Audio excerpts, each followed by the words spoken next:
예수님께서 세례 요한에게 세례를 받으실 때, 그리고 또 변화산에서 그 무엇보다도 희고 아름다운 모습으로 변화되셨을 때 하늘에서 음성이 나시죠. 내 아들이다. 그러니까 예수님은 하나님의 아들로 이 땅에 오신 거예요. 하나님의 아들로 이 땅에 오셔서 하나님께서 보내신 목적을 이루시기 위하여 하나님의 뜻에 순종하시죠. 하나님의 뜻은, 하나님의 보내신 목적은 잃어버린 자를 찾아 구원하시기 위함입니다. 한 영혼도 잃어버리는 것은 아버지의 뜻이 아니에요. 그래서 기회를 주시고 또 주시고, 이미 구약 선지자들을 통해서도 하나님은 계속 그러셨어요. 지질의 말도 안 듣고. 저는 지금 개인적으로 이사야서를 읽고 있는데요, 읽으면서 답답해요. 계속 하나님이 책망하시고 이렇게 심판하시겠다, 주변의 나라들 이렇게 하시겠다라고 하는데도 못 깨달아요. 꼭 정말 제 모습을 보는 것 같지만, 그렇게 잃어버린 자를 찾기 위해서 하나님은 자신의 아들 예수 그리스도를 이 땅에 보내셨죠. 그 예수님은 자신 앞에 어떤 길이 놓여 있는지 분명히 아심에도 불구하고 순종하십니다. 이방인들에게 넘겨져 희롱을 당하고 능욕을 당하고 침뱉음을 당하겠습니다. 채찍질 당한 후에 죽임을 당하고 3일 만에 살아나신다. 우리가 인간적으로 자존심하면 참, 진짜 우린 뭐 자존심 내세울 것도 없지만 조금이라도 자존심 상하게 되면 얼마나 길고 나고 뛰고 하면서 그냥 길길이 내 자존심 상하게 했네 라고 하면서 치고받고 난리잖아요. 하나님의 아들이시고, 아니요, 더 하나님이신 그분이 희롱을 당해요, 능욕을 당해요, 침뱉음을 당해요, 뺨을 맞아요, 채찍질을, 속옷이 벗겨져요. 치욕도 이런 치욕이 없잖아요. 그런데 그 주님은 이러한 일이 자신에게 주어질 것을 아심에도 불구하고 예루살렘에 가셨던 거죠. 하나님이 선지자들을 통해서 하신 말씀을 이루시기 위함이에요. 그러니까 결국은 자신이 하신 그 말씀을 이루시기 위하여, 다른 어떤 게 아니에요. 자신의 입으로 하셨던 그 모든 말씀을 성취하시기 위해서. 우리는 얼마나 내가 한 말, 지나온 세월 속에 그 말을 기억하고 지키기 위해서 이러한 모습을 보이고 있는가를 조금은 생각해 보게 됩니다. 이러한 일들이 있을 것을 아심에도 예수님은 예루살렘 가셨고, 오늘 본문에 보니까 습관을 따라 감람산에 가셔서 기도하셨다라고 이야기하십니다. 예수님은 습관을 따라 기도하신 분이십니다. 기도하시는 것이 익숙하셨다라는 것, 습관을 따라 라는 말은 몸에 배어져 있었다라는 것을 이야기합니다. 그러니까 좀 문제가 생기면 주여 하는 것이 아니라 늘 하나님과의 그 친밀한 교제를 갖고 있었다. 그러니까 이런 말씀을 보면 우리의 기도가 좀 달라져야죠.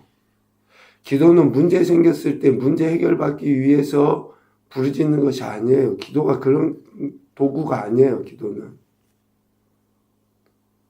좀 내가 생각하는 것이 관철되기 위해서 도구로 쓰는 것이 기도가 아니라고요. 기도는 늘상 하나님과 친밀한 교제예요. 그냥 우리가 공기를 들여마시고 내뱉고 하듯이 그냥 일상적으로 그렇게 해야 되는 거예요. 문제 생기고 내 소원이 생겨서 하나님 앞에 구하면 주시지, 해결되지. 그런 도구로 기도가 아니라고요. 하고 싶으면 하고 하기 싫으면 안 하는 게 아니에요. 피곤하면 안 하고 좀 안 피곤하면 하고 그런 게 기도가 아니라고요. 언제나 예수님이 그러셨잖아요. 습관을 따라. 주님은 기도가 익숙하신 거예요. 몸에 배어져 있는 거예요. 늘 하나님과 친밀한 교제를 나누신 거죠. 예수님은 자신에게 주어진 잔, 42절의 표현처럼 그 잔이 있음을 아시고 습관대로 기도하시려고 감람산으로 가신 겁니다. 이렇게 습관대로 기도할 때에 40절과 46절 말씀을 통해서 알 수 있어요. 유혹에 빠지지 않을 수 있습니다. 왜 유혹에 빠지는가? 왜 물질에, 명예에, 또 세상 행복에, 유혹에 왜 빠지는가? 그것을 우리가 습관대로 기도를 안 하니까 그래요. 습관대로 기도를 안 한다는 말은 뭐예요? 기도는 하기는 해요. 내 필요할 때만. 안 한다는 이야기가 아니에요.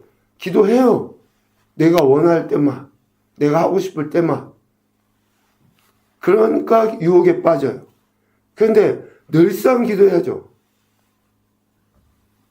습관대로 기도할 때 유혹에 빠지지 않게 돼요. 또 습관대로 기도할 때 42절 말씀. 나의 원대로가 아니라 아버지의 원대로 살 수 있어요. 아버지의 원대로. 아버지의 뜻대로. 하나님이 우리에게 기대하시는 바대로 습관을 따라 기도할 때 살아갈 수 있어요. 늘 하나님과 친밀한 교제 교통을 나누는데. 그래서 내가 힘들어도 기도하면, 내가 연약해도 기도하면, 또 내가 기뻐도 기도하면 어때요? 그때에 맞게 하나님의 뜻을 이루어드려요. 연약한 중에 기도해 보십시오. 나 같은 인생 이렇게라도 살게 하신 것이 얼마나 감사한지. 또 형통하고 기쁘고 즐거울 때 기도해 보십시오. 다른 연약한 자들이 눈에 안 보일 수가 없어요. 그러니 나만 기뻐하고 즐거워할 수 있습니까? 다른 연약한 자들을 위해서 마음을 쓰게 되고 또 물질을 쓰게 되고 하는 그런 일을 할 수가 있어요. 나의 원대로 아니라 아버지의 원대로 살 수 있고 또 43절 습관대로 기도할 때 천사가 하늘로부터 나타나 힘을 더하게 돼요. 왜 하나님, 왜 성령님 도우시지 않습니까? 내가 내 하고 싶은 대로만 하니까 돕지를 않죠. 아니 내가 필요한 대로만 구하는데 내가 원할 때만 나가는데 내가 하고 싶을 때만 하는데 무슨 도움을 바랍니까? 여전히 신실하게 할 때 성령 하나님의 도우심을 통해 힘을 더하셔서 그렇게 하나님의 뜻을 이루어드릴 수 있는 거죠. 44절 습관대로 기도할 때 힘쓰고 해서 더욱 간절히 기도할 수 있게 돼요. 힘쓰고 해서 더욱 간절히 진짜 하나님의 뜻이 무엇인지 알고 그 뜻을 이루어드리기 위해서 간절히 기도할 수 있게 돼요. 내가 원하는 것을 위해서 간절히 기도하는 게 아니라 하나님의 뜻을 이루기 위해서 간절히 기도하는 거예요. 그리고 한 가지 더 보면 51절 습관대로 기도할 때 이것까지 참을 수 있게 돼요. 부당하고 불편하고 힘들고 어려운 그런 일들까지도 참으면서 하나님의 뜻을 이루어드릴 수 있는 그러한 인생이 되는 거죠. 결국 우리가 어떠한 상황과 환경에 처했다 할지라도 하나님과의 친밀한 교제, 이 기도, 다시 말하면 하나님 나라의 삶의 방식을 지속적으로 살아낼 때에 하나님의 뜻하심을 이루어드릴 수 있게 돼요. 오늘 4절의 가사가 어떻습니까? 온전히 나를 주장하사 만민이 하나님을 알게 하소서. 나 같은 인생을 구원하셔서 하나님의 뜻하심을 이루 가심의 이유는 뭐예요?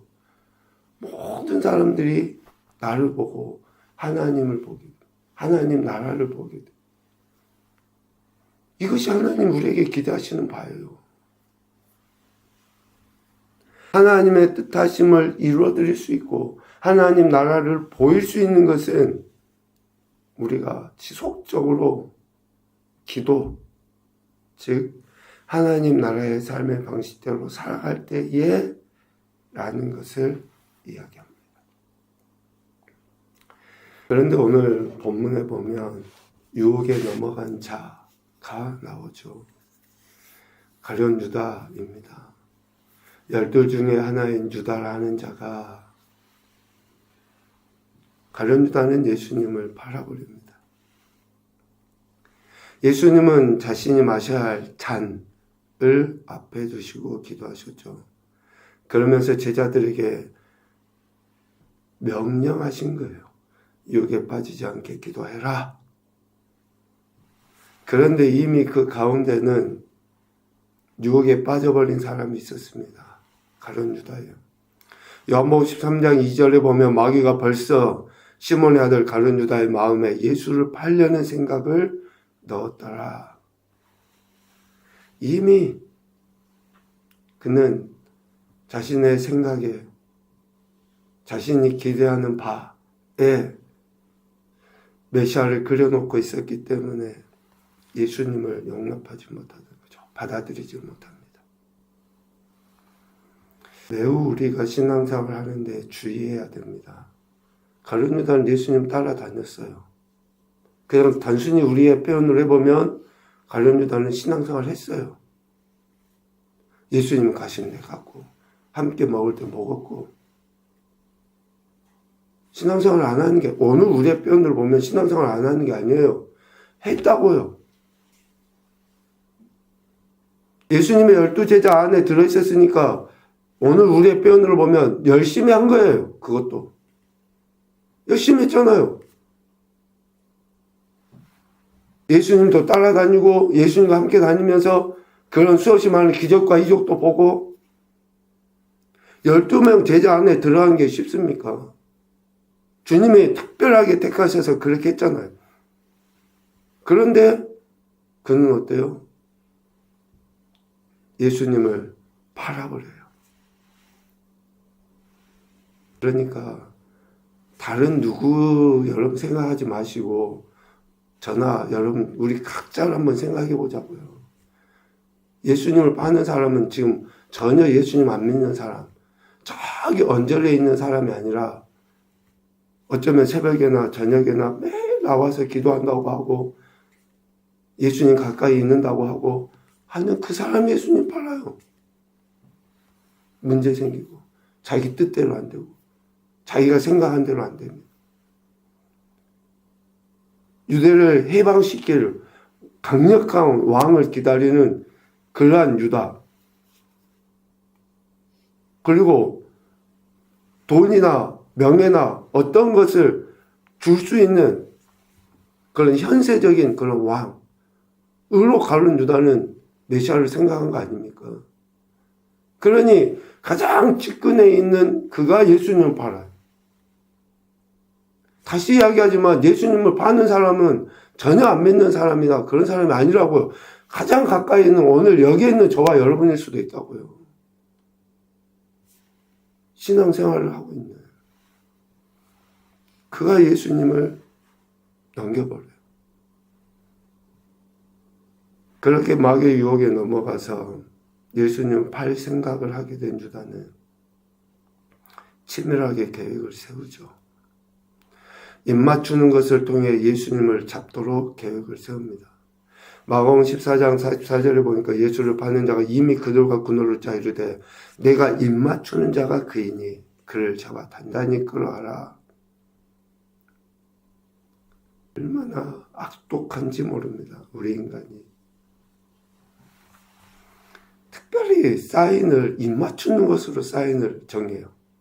자, 내가 사랑하고 존경하고 공경하고 한다라고 하는 그 표현의 입맞춤, 내가 입맞출 때에 그를 잡아라.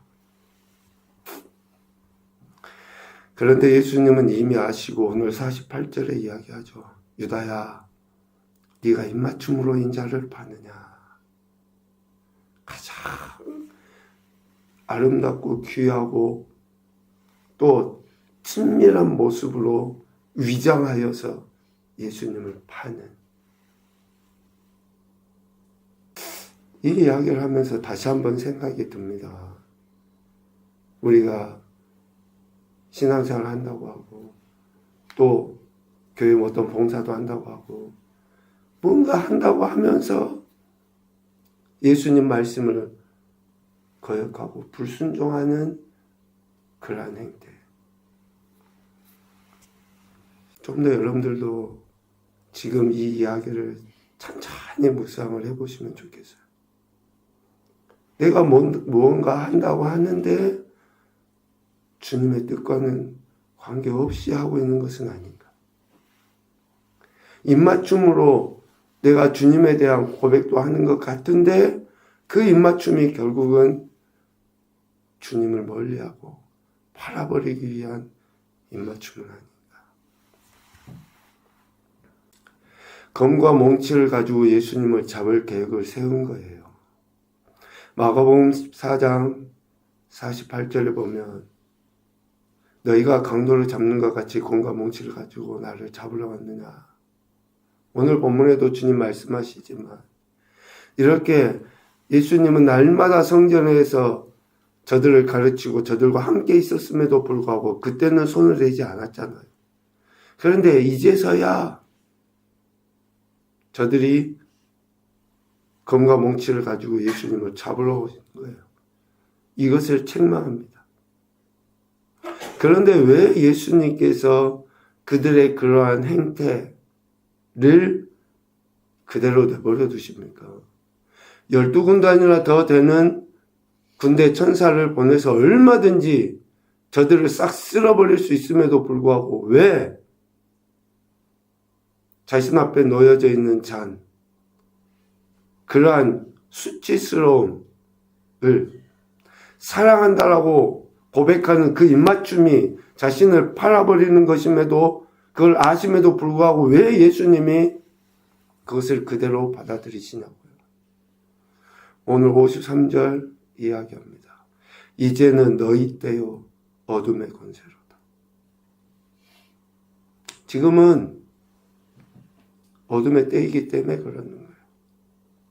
예수님이 그 어둠의 권세에 의해서 죽임을 당하셔야지만 되기 때문에 그렇다라는 거죠. 그래서 예수님은 묵묵히 자신에게 주어진 그 모든 것들을 받아들이십니다. 유혹에 넘어가 예수님을 팔 생각을 했던 유다는 그들이 예수님을 죽일 거라고, 죽일 것이다 라고까지는 생각하지 못했던 것 같아요. 그러니까 나중에 예수님이 붙잡히시고 했을 때에 어때요? 받았던 돈을 성전에 던져버리고 그렇게 죽긴 하지만, 그러니까 우리가 유혹에 넘어가서 어떤 큰 일들이 생기지 않을 거라고 여겨요. 내가 뭐 세상의 방식 좀대로 살아가도 뭐 별로 지장이 없을 거라고 생각을 해요. 뭐 큰일 있겠어? 뭐 교회 다니다가 뭐 좀 죄도 짓고 적당히 타협하고 살아도 별로 지장이 없을 거라고 생각을 해요. 뭐 교회 안 다니고, 그러니까 한번 뭐 예배 안 드리고 뭐 해도 별로 큰 일이 없을 거라고 우리는 생각하잖아요. 그런데 엄청난 일이 생겨요. 엄청난 일. 말로 할 수 없는, 또 감당할 수 없는 일이 생기게 돼 있어요. 영적으로, 육적으로. 시간이 지나 보면 알아요. 뭐 한 번 예배 안 드리는 거 그래. 뭐 그래 아무 문제 없는 것처럼 보여요. 그런데 반드시 문제가 생깁니다. 유혹에 넘어간가? 하나님 나라의 방식을 거부하고 세상의 방식을 따라 살아가는가? 엄청난 문제가 생기게 되어 있습니다. 첫 번째 교훈입니다. 습관을 따라 기도함이 우리 영혼육의 삶을 지키고 보호해야 한다. 늘 하나님 앞에 늘 하십시오. 늘 힘들고 어렵고 피곤하고 문제가 생기면 생길수록 더 하셔야지 되고 늘 하셔야지 되고. 두 번째, 습관을 따라 기도하지 않을 때 유혹에 넘어가 믿음을 저버리게 만든다. 믿음을 저버리게 만듭니다. 왜 사람들이 교회를 떠날까요? 왜 많이 오히려 더 적극적으로 교회나 예수님을 배반할까요? 세 번째, 습관을 따라 기도하는 것이 결코 내 자신의 의가 되지 않도록 겸손의 은혜를 구해야 한다. 매우 강조해서 이야기하고 싶습니다. 말씀 읽고 기도하고 하는 것 참 중요한 일입니다. 그러나 그것이 내 의가 돼서는 안 돼요. 내 의가 되면 다른 사람을 판단하고 정죄하게 돼 있어요. 자기가 주님의 자리에 앉는 매우 어리석고 안타까운 인생이 되는 거죠. 하나님은 지금 내게 말씀하시는 거예요. 하나님 지금 내게 기도를 요구하시는 거예요. 다른 누가 하고 안 하고 문제가 아니에요. 내가 하나님 앞에 바로 서야죠. 내가 하나님 말씀대로 살아야죠. 그것을 우리에게 가르치시는 것입니다. 오늘도 저와 여러분을 구원하시기 위하여 하나님의 뜻에 전적으로 순종하신 그 주님의 삶을 본받아서 우리도 하나님의 영광도 나타내고 또 우리에게 약속하신 더 큰 은혜들도 경험하며 살아내는 겨우 복된 한날이 되시기를 주님의 이름으로 축복합니다. 아멘.